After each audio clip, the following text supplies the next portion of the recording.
The day Amber gave birth, no one in the family bothered to tell me. I only found out later, from someone outside the family. I didn't say a word. I just swallowed the disappointment and stayed outside that hospital room for 24 straight hours. In the middle of the night, I wanted to check if my grandson needed a diaper change.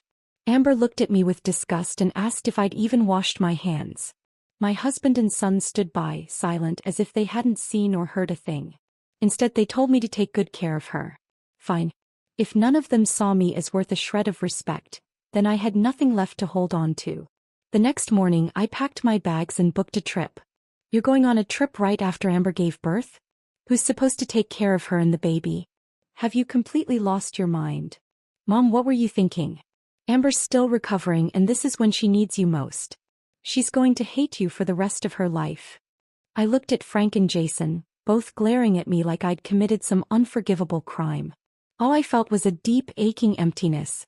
I married Frank when I was 20, had Jason at 21, and for the past 30 years, I've run this household like a tireless machine. Cleaning, cooking, organizing, sacrificing. And yet all my efforts have been taken for granted, treated like background noise in their lives.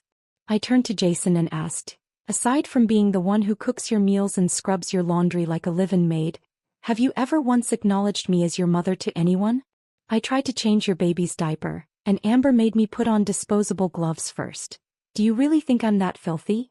I've been the one looking after your newborn around the clock for over 20 days.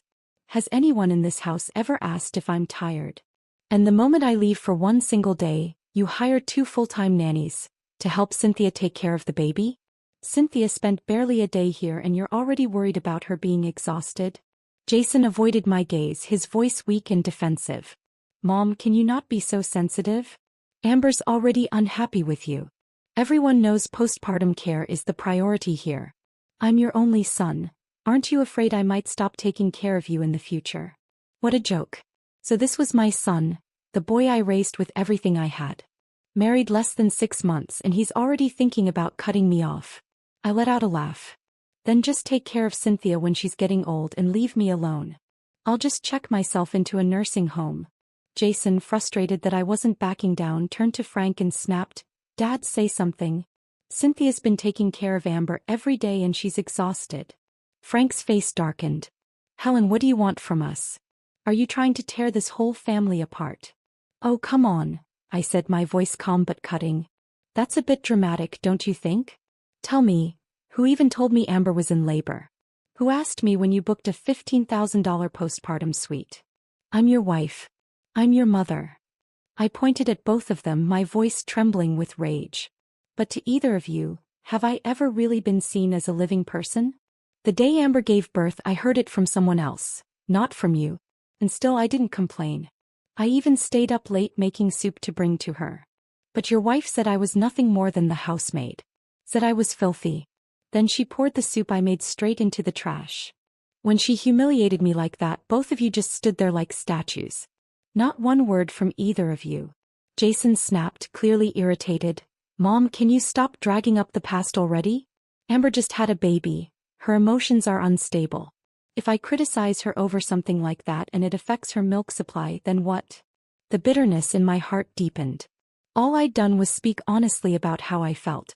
But to them I was just making a scene. My hands clenched into fists. So when I just wanted to hold the baby and she said I was dirty, what exactly did she mean by that? Jason grew more agitated. You're in the kitchen all day. You reek of grease and smoke. It's nauseating. Honestly, even I can't stand the smell, let alone a newborn. I slammed my hand on the table. Then why is it that when you're eating the meals I cook, you don't seem to mind how dirty I am? My voice cracked. The lump in my throat made it almost impossible to speak. Frank finally stood up and said coldly, You're too emotional right now. This isn't the time to talk. Calm yourself down. Make more of that vegetable soup tonight and roast a chicken. Have it at the hospital by 6 sharp. Postpartum mothers need proper nutrition and the hospital food isn't enough. You should cook something decent. Cynthia can't go hungry either. You know she gets dizzy and nauseous if she skips a meal. It'd be better if you delivered dinner early. Then the two of them stormed out, slamming the door behind them. I sat there, trembling, unable to hold back the tears any longer. I buried my face in my arms and sobbed, Loud, heart-wrenching sobs. The more I cried, the more suffocated I felt. I gave up everything to marry Frank, even when everyone in my family was against it. He had nothing, just empty hands and empty promises. I stayed by his side through every struggle, helped him build his company from the ground up. When he said he wanted a traditional wife and mother, I gave up my career and became a full-time homemaker. I dedicated my life to this family, only to be treated like an afterthought. Neither of them ever really saw me as a person. And now I'm 50 years old. It took me half a lifetime to finally see who they truly are, selfish to the core. I sat alone in the living room thinking for hours. Then at 6:05 my phone rang. It was Jason. "You're 5 minutes late. Where's the dinner? What the hell are you trying to pull?" he growled. I answered quietly, calmly, "I'm your mother, not your maid." I said coldly, "If your wife didn't eat, then what the hell are you doing as her husband? What about your beloved mother-in-law? What's she doing? Are you suddenly disabled? Or are you just too damn stingy to buy your wife a meal?" Jason was stunned.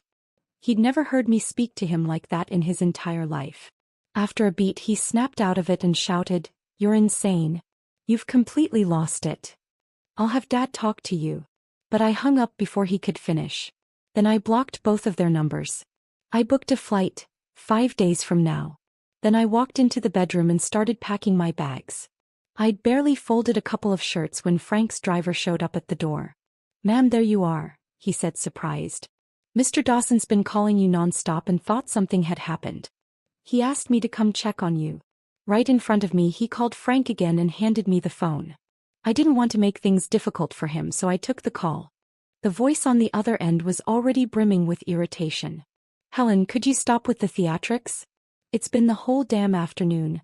Are you still not done? You haven't gone on a vacation in over 20 years, and you suddenly get the urge now? You know Cynthia can't stand the smell of grease, but she loves your lemon roast chicken. Are you seriously going to let her go hungry on purpose?" The anger I'd managed to bottle up flared all over again. I dropped all pretense and snapped, "Tell me, Frank, am I your wife or is she? She can't stand kitchen smells, so I'm supposed to slave away for her? Do I owe her something? If you care so much about her stomach, go cook for her yourself. Helen, you've completely lost your mind. You're delusional. Get help."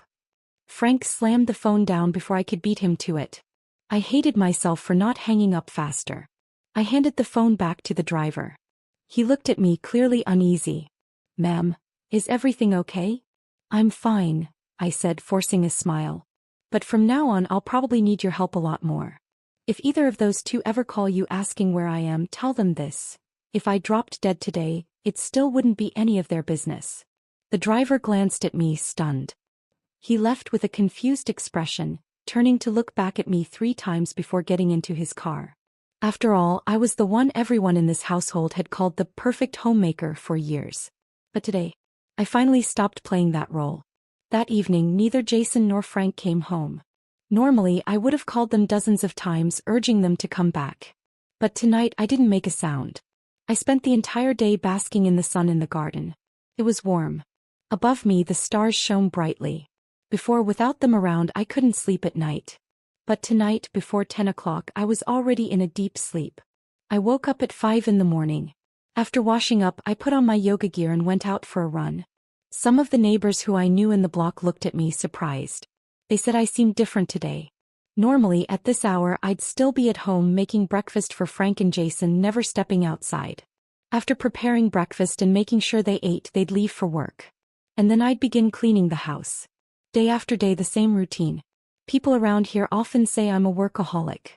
When it came to taking care of the kids and Frank, I did everything myself, never leaving anything to others. Frank's business partners often told him that their wives should learn from me. Frank, on the other hand, would always frown and say I had no other talents, that I couldn't compare to others. He forgot that, in the early days of his business, I was the one who stood by him, helping him negotiate deals. But today I was different. This morning I ran for 40 minutes in the neighborhood, sweating profusely. When I got home, I took a hot shower and prepared myself a nice breakfast. I sat in the garden, enjoying the view, listening to music and savoring my peaceful time. But when I opened my phone and saw the new photo Cynthia had posted on social media, I almost got a heart attack. In the photo, Frank, who'd never so much as touched a frying pan, was in the kitchen cooking. One picture showed last night's dinner, a lavish meal he'd prepared himself, made with the freshest ingredients. Another showed him this morning, carefully brewing coffee for Cynthia. I stared at the comments beneath the post, every single one praising Frank, showering him with admiration and likes. I hesitated for a moment, then typed a comment. Married over 20 years, and this is the first time I've learned my husband has a culinary certificate. What a shame, I've never had the privilege of tasting Frank's cooking. Not long after, Frank stormed through the front door, slamming it shut behind him. Helen, what the hell are you trying to do? I calmly set down my coffee and looked at him. That's a question I should be asking you. Frank ripped off his tie and threw it hard onto the floor. We've been together for 30 years. What do you have to be jealous about? You didn't want to cook for Cynthia, so I did. Why are you acting crazy about it? Cynthia's crying now thanks to you. Crying? I let out a quiet laugh. What exactly did I say that wasn't true? Helen. He flipped the table. My breakfast scattered across the floor, a mess of eggs, toast and coffee, lying there like discarded scraps. In that moment it struck me, this was exactly how Frank saw me. Just like that breakfast. Disposable, unimportant, easily tossed aside. I looked up at him, calm and silent. Frank must have realized he'd gone too far. He avoided my gaze, muttering, "Stop making a scene. Everything I'm doing is for our son, for this family." I didn't say a word. That silence only made him angrier. Helen used to be so gentle. We've been married for 3 decades and everyone says you've been the perfect wife, the rock behind this family. So why are you falling apart now, just when Amber needs us most? My quiet seemed to rattle him more than yelling ever could. He continued, "Forget about that trip. I'll hire 2 more nannies to help with Amber and Cynthia. You just stay home and cool off. When Amber's discharged, she'll be coming home. She wants your cooking, so you'll move in to take care of her." Jason wrote up a list of dietary guidelines for postpartum care. He's sending it to your phone. Memorize it. On his way out, Frank bent down and picked up his tie. He smoothed it out and carefully folded it, slipping it into his jacket pocket. Jewel blue with diagonal white stripes. His least favorite color. And yet today he folded it with care, as if it were something valuable. That's when my phone buzzed. A message from Jason. "Mom, Dad probably already talked to you, right? Here's a list of things to keep in mind. Amber and her mom Cynthia have been pampered their whole lives. They've never done housework. So when you're cooking, make sure you ask what they want to eat. Amber prefers light, mild flavors, but Cynthia likes spicy dishes. Amber and the baby's clothes should be washed by hand. Cynthia's can go in the machine." Jason sent me over 30 messages in one breath. He remembered every tiny preference his wife and mother-in-law had. But he never remembered my birthday. I replied, "Well, today I finally learned you had so much to say to me. Funny, until now you've never spoken more than 3 sentences to me unless I asked first." Jason didn't even catch the sarcasm. He just kept giving instructions. "Mom, next Tuesday is Amber's discharge day. She's been craving chicken soup. You should get the ingredients ready in advance. Oh, and just a heads up, Amber's been moody lately since the delivery.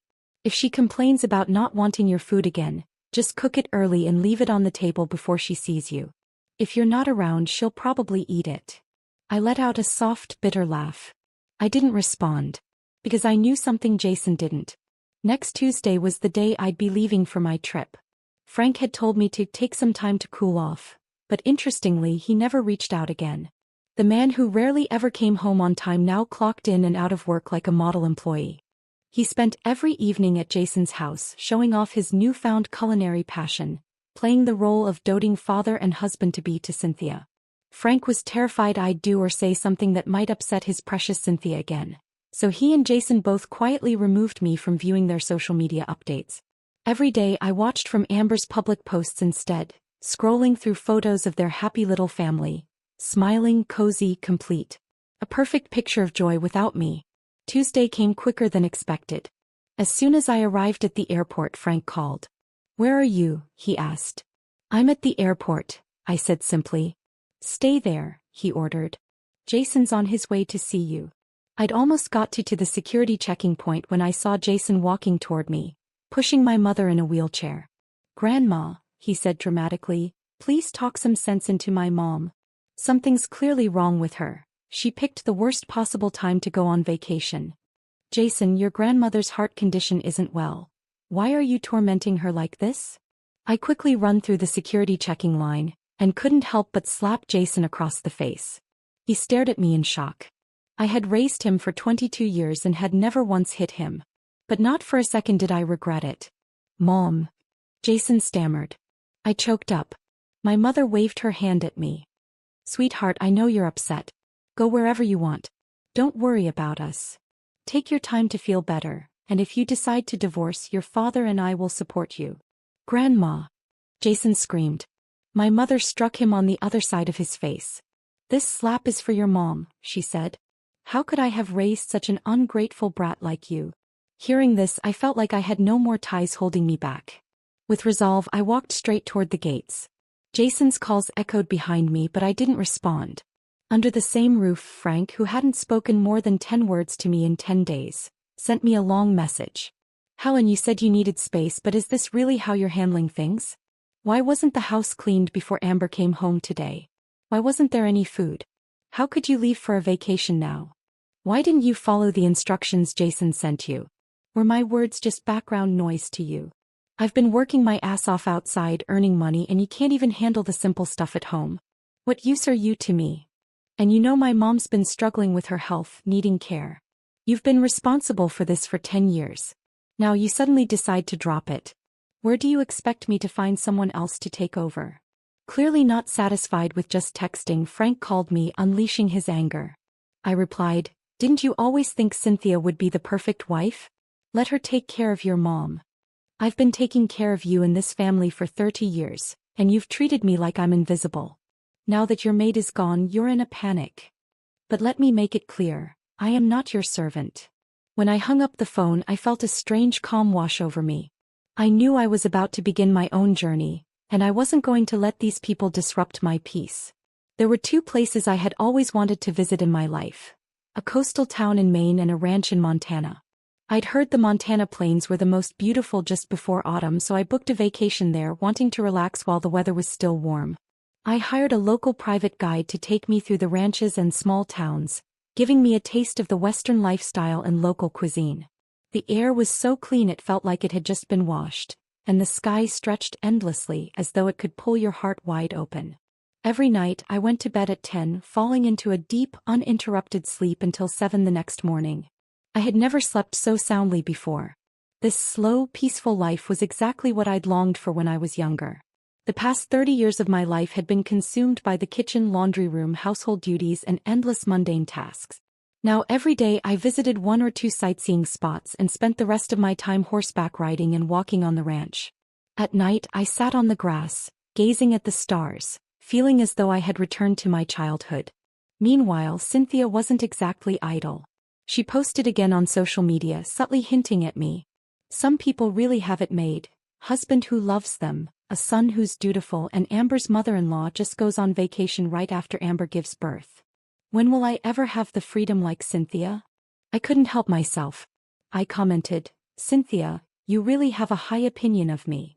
I've raised my son for over 20 years and he remembers every little thing about you, but can never remember my birthday. I've been married to my husband for decades and I didn't even know he could cook. Looks like you two are doing well. Cynthia immediately replied, what do you mean by that? Jason treats me well because of our daughter. Lately your husband has been working so hard, going between the company, the hospital, and Amber's place. He hasn't had a moment to rest. I didn't reply, but soon after Frank called. Helen, what exactly are you doing? Cynthia and I are clean. Delete that comment. I felt my temples throb. All those rumors about Frank that I had ignored over the years resurfaced in my mind. Frank was good-looking, a classic rugged American face with a body that stayed fit over the years, never gaining weight. It was his appearance that had drawn me to him in the first place. After marriage there had been whispers. People said they saw him out with other women, traveling together, speaking intimately. But at home he always acted the devoted family man, participating in every household task, rarely staying out late. So I never took those rumors to heart. But on the night Jason got engaged, I happened to overhear a conversation between relatives in the next room. Frank's been having an affair with Cynthia for years. After getting bored with her, he introduced Cynthia's daughter to his son, keeping Cynthia close this way. My God, he's disgusting. Someone else warned, keep it down, don't let Helen hear. But the words had already cut deep, embedding themselves in my heart. In that moment, everything I had refused to think about over the years clicked into place. My instincts told me those rumors weren't just baseless gossip. On the 8th day of my trip, Frank's assistant called, asking when I'd be coming home. I lazily said, I'll return when I feel like it. Before long, Jason called, shouting at me right away, Mom, it's been 8 days. How much longer are you going to stay? Have you had enough fun? The baby's crying every day and Amber and Cynthia can't take care of him. The nanny's food is awful. I've begged you. Come home now. I hung up without a second thought. On the 10th day, Frank called again, his voice as calm as if he were discussing business. Helen, do you even care about our marriage anymore? Without hesitation, I asked, when did you and Cynthia start? There was a brief silence on the other end before he erupted. Have you lost your mind? You're just making trouble. I didn't press further. I already knew the answer. He tried to control his rage, listing his so-called conditions for keeping our marriage intact. If you want to continue this marriage, he said, you must do the following.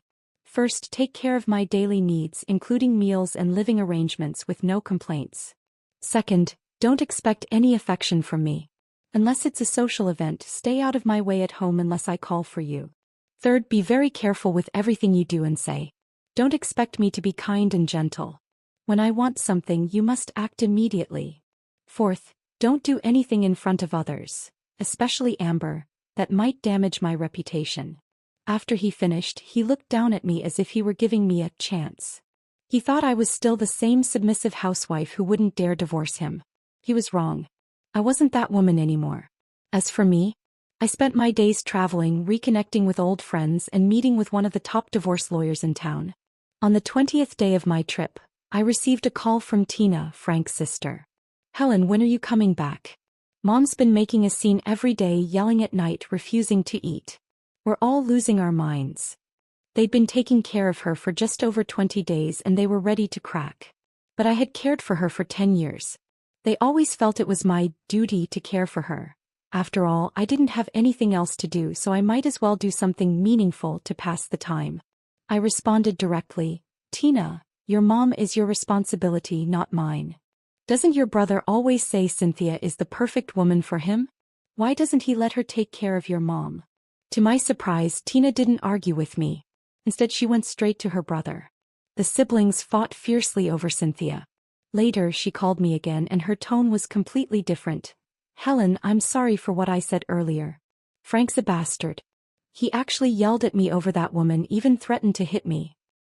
He said you're just the servant we hired to take care of the house, and that woman is the princess he's spoiling. If you don't come back soon, he really will divorce you. Helen, don't go back. Let him see the true face of that woman. Her attitude surprised me. Tina had never been kind to me before, always picking at me for something. But whatever the reason, I was grateful for her support as long as she didn't cause any more trouble. On the 30th day of my trip, just as I was preparing to board my return flight, Frank's assistant called. Mrs. Dawson, Mr. Dawson asked me to inform you. If you don't return home within the next 2 days, you'll be receiving a formal divorce notice from his attorney. I responded calmly, perfect. My attorney has already sent his notice. Tell him to check his mailbox. When the plane landed, I didn't go back to Frank's mansion. Instead, I headed straight to the old house my parents had left me. Compared to that sprawling estate of thousands of square feet, this place was modest. Smaller, quieter. But it was mine. Every square inch of it belonged to me and no one else. After Frank's career took off, our marriage had slowly dissolved into nothing more than mutual obligations. Toward the child, toward the extended family. Every time we argued, he'd throw it in my face. This house is mine. If you don't like it, leave. Once he even sneered, even a dog would earn some affection after 20 years. You're not even worth that. I used to tell myself those were just words spoken in anger. But now I know, they were exactly what he meant. This house, my parents' early investment, was something I'd always kept as a backup. I'd done a bit of renovation here and there, thinking they might use it in their later years. Now it was my safe haven. I spent 2 days setting it up, furnishing it with everything I needed, getting it just the way I liked. I was so exhausted I'd fall asleep the moment my head hit the pillow, then wake at 5 each morning to jog in the park. That freedom, that quiet, that sense of control. It was a kind of happiness I'd never imagined was possible. I even went to a dealership to buy myself a car. But just as I was about to swipe my card, the sales associate gave me a hesitant look. "I'm sorry, ma'am. It looks like your account has been frozen." I froze, stunned. Seconds later my phone rang. "Frank." "Helen," he said smugly, 20 years, I've spoiled you too much. You want a divorce? Fine. Let me show you what life after divorce really feels like." His voice oozed with spiteful satisfaction and it sent a chill down my spine. 20 years of domestic life had dulled my edges, worn down my instincts. But now I was wide awake. I called my best friend Susan and asked her to wire me $50,000, just in case. She was fuming on the other end of the line. Men. Every damn one of them turns into a bastard the second they get some money. They forget who stood by them when they had nothing. I knew something was off when Jason got married. Frank was practically falling over himself to please Cynthia. I knew he was up to no good. And now we know, they've been sneaking around all along. Frank just assumed you'd never leave him. That even if you found out, you'd choose to stay and play dumb. I sighed. I guess I was too weak for too long. Susan's voice softened. "Honey, don't beat yourself up. I've already scheduled a meeting for you with the best divorce attorney in the city. Don't worry about the money, I've got it covered. You just focus on taking care of yourself." I also told my parents everything. They didn't scold me. They didn't ask why I hadn't left sooner. All my father said was, "Don't be afraid. If you've made up your mind, then don't look back. Just keep going." That day I went to the hospital to visit Frank's mother, Diana. Just as I turned into the hallway near her room, I saw Frank and Cynthia walking out together. "Frank, your mom's mattress is too firm. It's giving her pressure sores," Cynthia said, tugging off her gloves as she spoke. "I just treated them a little, but you really need to tell the caregiver to be more attentive. She's too old to handle this kind of discomfort." Frank looked touched, gently holding her wrist. "You've been amazing. Really. If Helen doesn't come back soon, I'll make sure she sees everything you've been doing." Cynthia gave him a soft smile. "Helen's not had it easy either. I've already told Amber not to be too hard on her." Frank's face instantly hardened. "Don't mention her to me. Only you and Amber have the heart to be kind. Anyone else would have given up on her long ago. She's just spoiled because I indulged her too much." I stood around the corner, the chill in my chest spreading deeper by the second. Then, as if nothing had happened, I heard Frank say casually, "Anyway, let's not talk about unpleasant things. Here's a check for $20,000. Pick out something nice for Amber and yourself. You've worked hard lately." I nearly laughed aloud. So that's how he valued us. I took care of him, our son, his mother, for years. He'd give me no more than $3,000 a month as spending money, while still expecting me to run errands for his aging mother. And Cynthia? She spends 15 minutes in a hospital room and walks away with 20 grand. Every time I wanted to buy something for myself, he'd say I was being wasteful. I didn't go in. I turned around and went home instead. On the way, I called Susan and asked her to help me contact some second-hand furniture and luxury consignment services. It was time to clear out everything in that house that belonged to me. By the time I got home, Susan was already there. She saw the boxes in my hand and asked, "You're really doing this? Selling everything?" I nodded. Out with the old, in with the new. All these years, everything I saved and worked for was spent on people who were never truly mine. Frank cared more about appearances than anything else. He used to say he fell in love with me at first sight, because I was attractive. Even after becoming a housewife, I never stopped taking care of myself. I stayed in shape, kept my appearance polished. Whenever he needed a trophy wife at his side, I'd wear the dresses he picked, carry the handbags he bought. But all of it, my clothes, jewelry, shoes, was never for me. It was all for show, to keep up the illusion of a perfect, happy family. Now those so-called treasures were nothing more than clearance items in my hands. It took me 2 days to sell everything that could be sold. And as soon as the money hit my account, I transferred it all to Susan's. Then I sent a short message to Frank. "I'm back." Less than 30 minutes later, he showed up at the house. The moment he stepped inside and saw the empty space, he froze. Where's everything? I looked at him calmly. Sold. You've lost your mind, he snapped, eyes burning. Barefoot, I strolled across the floor, my voice light and even. Crazy? Oh. I just felt like a little remodeling. This house was decorated 5 years ago, exactly the way you wanted it. In this entire space, the only parts that were ever really mine were the kitchen and the downstairs bedroom. Frank clenched his jaw. So this is what you came back with? A decision this foolish? You never intended to stay in this marriage, did you? I met his gaze, steady and unshaken. I've poured myself into this family for years. And for what? You've never respected me. You even froze my bank account. But that's fine. I assume you've received the court summons by now. Just then his assistant peeked in from the doorway, his voice awkward and low.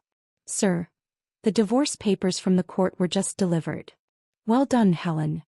Frank growled, his jaw clenched in rage. I supported you for over 20 years and now you have the nerve to file for divorce? I'd like to see which lawyer in this city dares take your case. Out on the balcony, the table and chairs were still there. I calmly picked up my coffee and sat down, my tone as composed as if we were negotiating a business deal.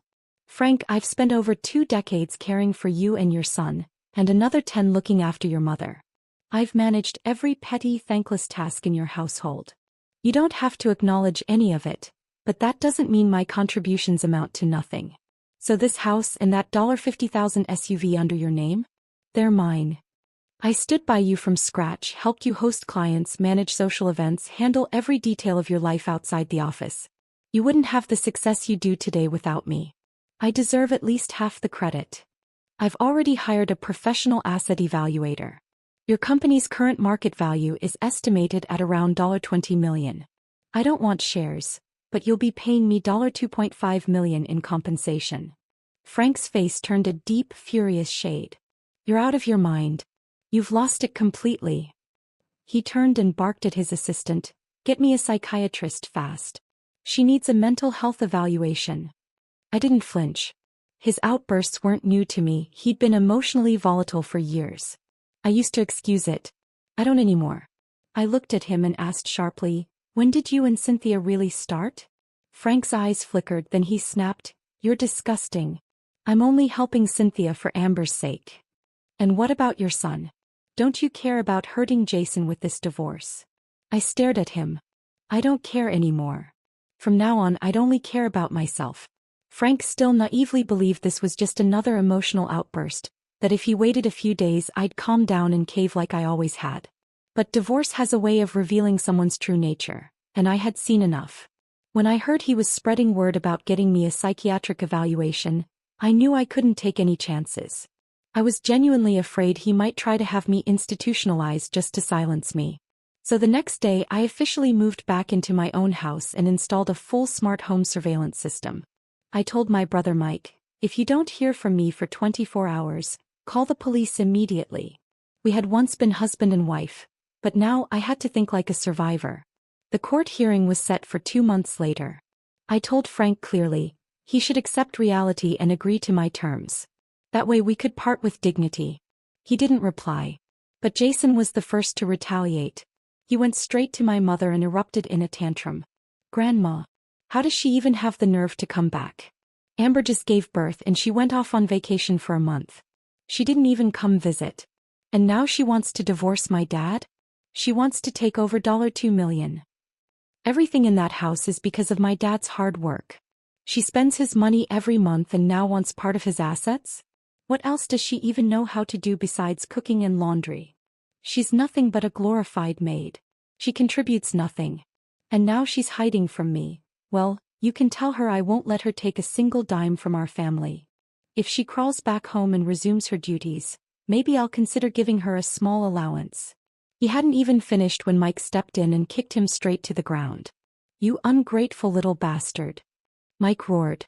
How dare you insult your mother like that? After everything she's done for you, this is how you repay her? My 6-foot-tall son stumbled, caught off guard, hitting the floor. He tried to put on a tough face but didn't dare fight back. She chose that life. I never forced her, he muttered defiantly. Bullshit. Mike snapped, boiling with rage. Listen to me, you only matter to this family because of your mother. Without her you're nothing.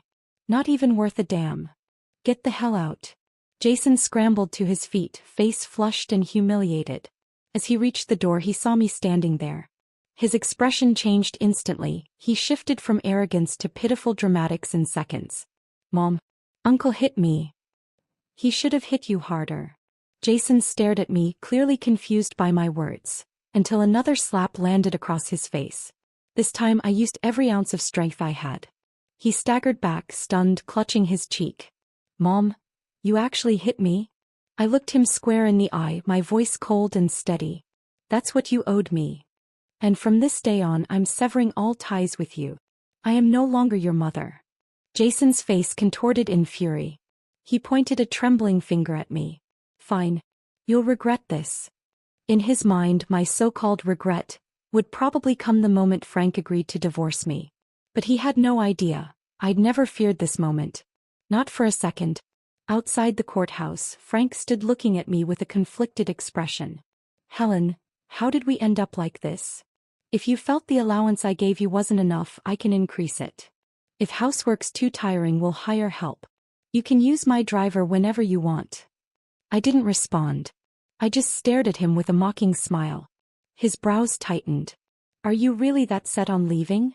I looked at him, my voice quiet but sharp. Did you and Cynthia meet 5 years ago? His eyes flickered just for a moment. I turned and started walking up the courthouse steps. Behind me he tried again. Fine. I admit we met 5 years ago. But there was nothing improper. You don't trust me, can't you at least trust Amber's father?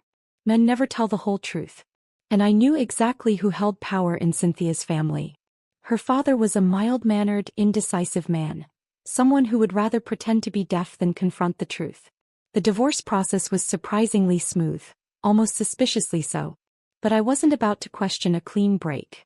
As I walked out of the courthouse and approached the waiting taxi, Jason jumped out of Frank's car, his voice dripping with contempt.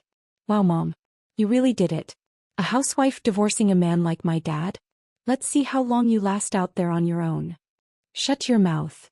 Frank snapped, his voice louder and angrier than I'd ever heard. Jason froze, stunned, staring at his father like he was seeing him for the first time. Frank walked over to me and quietly said, "Let me give you a ride home." I shook my head. "That won't be necessary. Goodbye, Frank."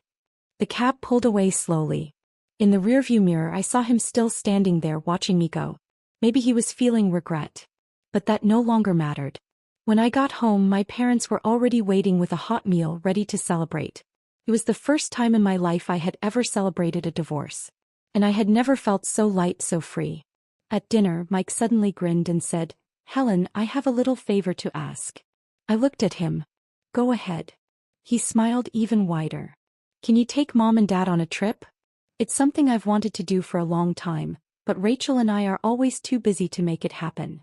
Of course I knew, they weren't just trying to fulfill a wish. They were trying to help me heal, to give me a fresh perspective and a change of scenery. And I appreciated that more than they knew. I nodded and said, "Absolutely." The very next day Mike had already booked our trip to Napa Valley.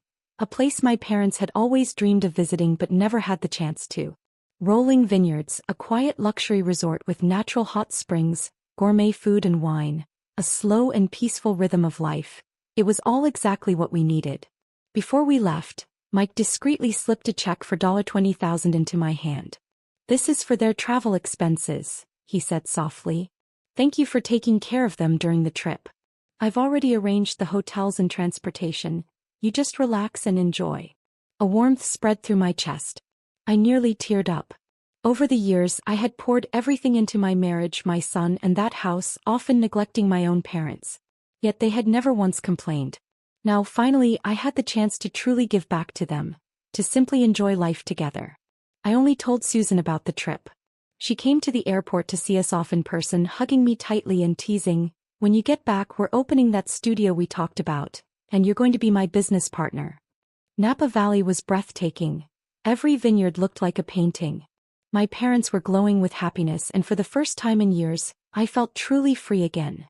Sipping wine in the afternoon sun, reading under the olive trees, taking photos, laughing without guilt. Time finally belonged to me again. A month later, out of nowhere, I received a message from Amber. Her tone was unusually soft. "Helen, can I ask you something?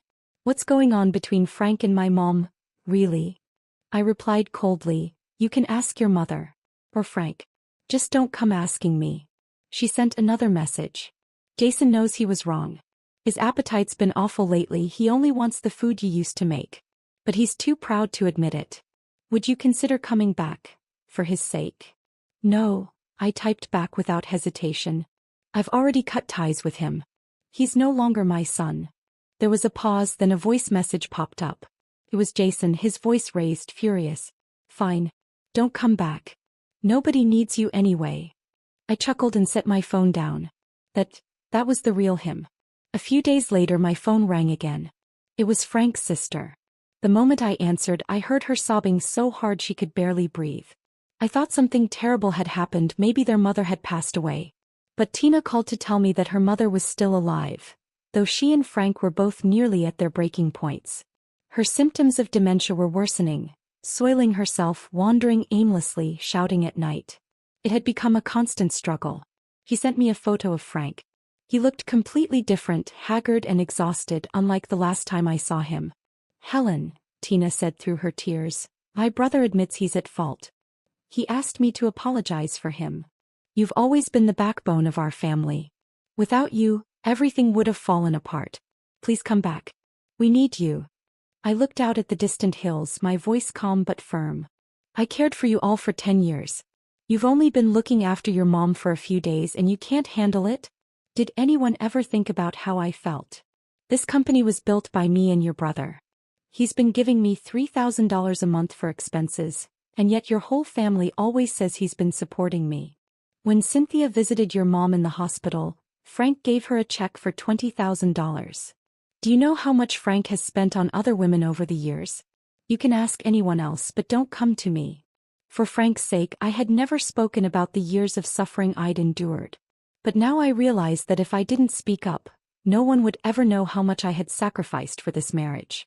Even after the divorce, I had to make them understand. The least they could give me was guilt.